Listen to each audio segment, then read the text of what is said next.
Mystery Dial 3911 calls made from Brian Laundrie's home the day Gabby Petito was reported missing, and dozens more since. Dozens of 911 calls were made from Brian Laundrie's home in Florida between September 10 to 27, including 3 on the day that slain vlogger Gabby Petito was first reported missing. The Northport Police Department provided Fox News with 46 pages of records related to 911 calls and police response requests at Laundrie's home, where he lives with his parents and once resided with Gabby.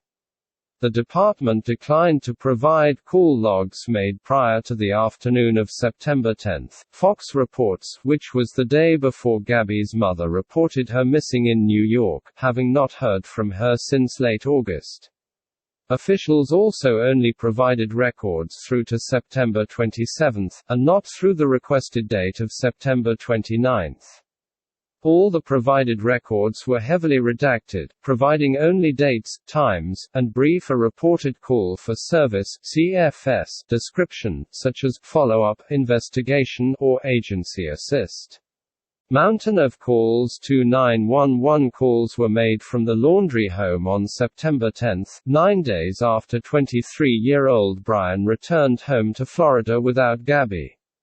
One of the calls, both cited to be a public service (CFS), came at 3:58 p.m., documents show. The second came just over 2 hours later at 6:29 p.m.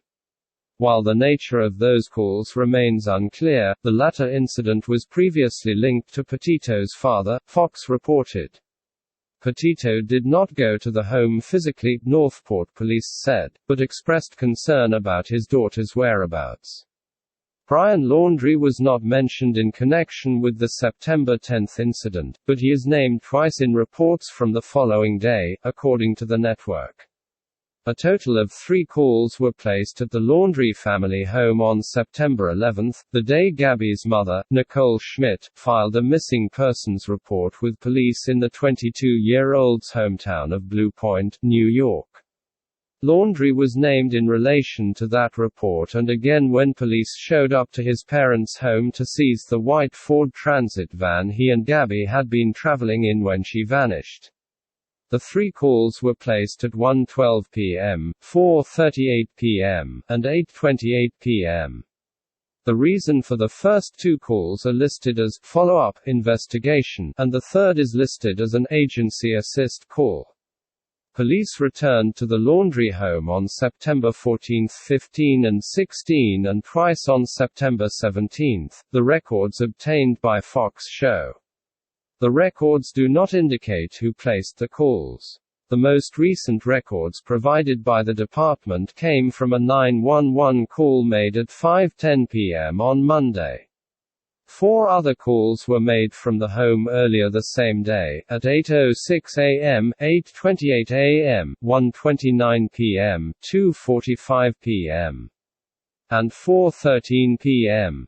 Brian still at large. Brian Laundrie has now been missing for more than 2 weeks. The couple, who met in New York before moving to Florida 2 years ago, was around 2 months into their planned 4-month cross-country road trip touring the U.S. national parks before Gabby vanished sometime around August 27. Brian quietly returned home to Florida alone on September 1, failing to alert police or Gabby's family that she was missing.